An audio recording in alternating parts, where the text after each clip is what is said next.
We have with us Julia Graham, who is the newly elected president of Ferma.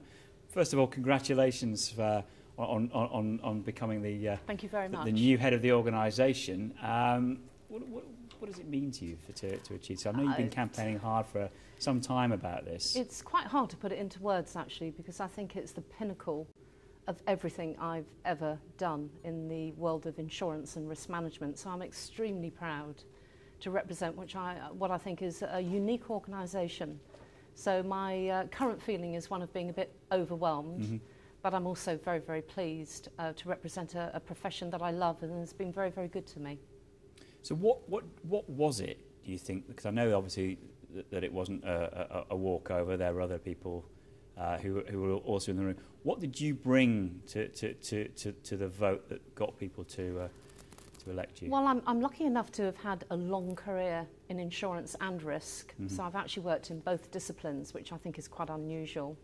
I think people can see I have a real passion for the subject and a real passion for Europe and to develop particularly young professionals and the educational needs that go with that, and a sense of pride in a profession that I think Ferma represents and has a unique position to represent its profession across Europe. So lots of reasons, but I think bringing experience and a background that goes over, dare I say, 40 years in the industry, I think that brings something with it.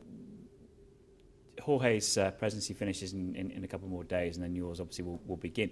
If you can think that far, what are you looking to achieve over the duration of your term in office? What are you looking to bring to Ferma? The first thing might surprise you because to start with, I need to sit down and understand what the Ferma office would like me to do, because I'm not here to do the job of Florence or Pierre or the others in the office. I'm here to work with them. So I'd like to take their point of view on how they would like to work with me. And then I think the next thing is to fulfill some of the amazing projects that we already have as work in progress. To be honest, over the next 2 years, if we did nothing but deliver those, I'd be extremely happy. But I also want to take a look at some things that haven't changed over the past couple of years, maybe challenge how we approach one or two things. But you know, we're an association that has got a fantastic board, 3 amazing vice presidents. And what I don't want to come in and say, well, I've got all the answers and we've had none in the past. What I want to do is to build on the very good work that we've got, but also to bring my experience and hopefully add some value to that. So it will remain a democracy with everyone? Absolutely, yeah. Why would it not be? I mean, we've got a very talented board, and I'd be very foolish not to listen to what they've got to say.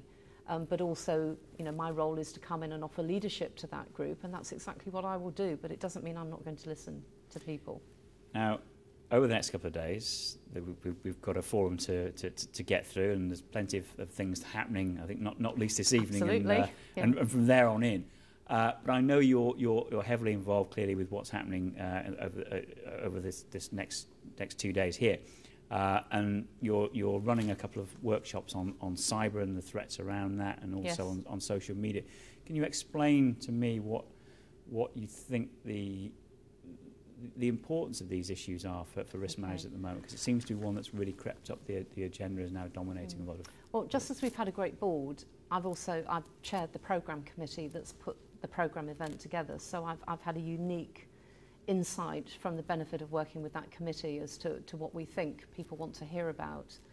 And you can't pick up a newspaper or read a risk management survey these days not to see that something to do with cyber jumps off the page in the press or is in the top 3 or 5 risks. So we know it's a very hot ticket. But what we're doing is a little bit different, because we've taken an approach to cyber which is an enterprise approach, and we've said this is a risk that has no boundaries. It doesn't have normal global restrictions. It doesn't have the normal restrictions to first or third party liabilities, for example, when you're insuring that risk. And it doesn't respect normal conventions. So we thought what we would do is have a workshop that took people through understanding the risk, took them through understanding what some of the risk transfer options might be and what they are, but really importantly, focusing also on organisations' needs to be monitoring breaches to their security, and what do you do if it happens? So it's a real walk through the whole of the risk management process. The other thing we're at great pains to suggest is that it's not just the domain of the IT manager. The IT manager, incredibly important, absolutely. But it is a subject that the HR director, the marketing manager, general counsel, risk management, and IT need to manage together. Again, it's not just an IT risk. And that's getting a wider understanding across the business. It is, and it's a bit of a scary risk. I think one of the reasons risk managers are a little bit reluctant about it is it can be a bit baffling. It's a technical issue. But there are some wonderful materials out there that you can now have as a risk manager that at least allow you to ask the right questions and, really importantly, allow you to brief your board on what they should be focusing on and asking the right questions. And that's what we're trying to do this week.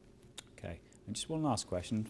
We're about to get the conference underway, but it's already very, very busy here. There's 2 or 3 days ahead of us. What are you most looking forward to at this forum?